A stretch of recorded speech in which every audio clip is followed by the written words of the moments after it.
Discussions you should engage in as a Christian, and there are some discussions you should not engage in as a Christian.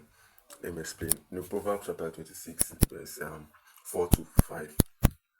Chap- Proverbs 26, verse 4 and verse 5. There are two contradictory verses there if you look at it from a natural mind.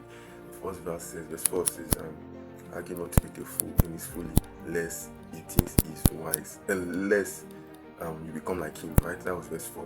Verse 5 says, argue with a fool in his folly, lest he think he is wise. So verse 4 says, you should not argue with a fool in his folly, so you do not become like him, and so you do not become like him. And verse 5 also says, you should argue with a fool in his folly, so that it does not feel he is wise. So how do you bring balance to this verse? So I feel like what Bible is trying to say is this. You know, there's some arguments that are basically pointless. Let's say for instance I'm arguing about, let's use the common arguments, I'm a football fan, Ronaldo and Messi. Just sort arguments like that are unnecessary because they're actually pointless. They don't lead to something productive, if you get what I'm trying to say. And most times it only stems out of emotions, and which can lead to arguments and can lead to violence. You get what I'm trying to say? Arguments like that are pointless.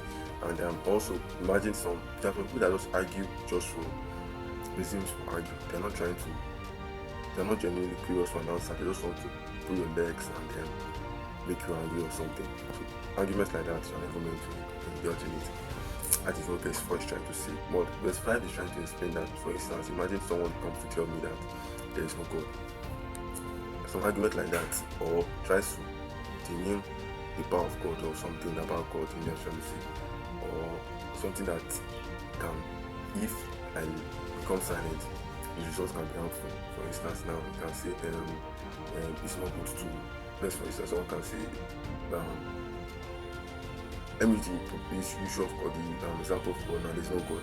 Now you know that first off, now that word of the fool does not glorify God.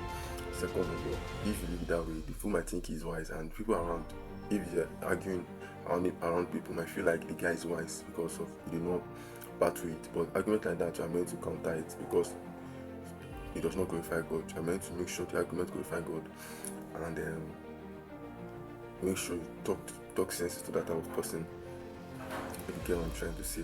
So I pray that the Lord give us the wisdom on how to address people, and give us the wisdom to know the argument to get into. In Jesus' name. God bless you, and I hope I see you next time.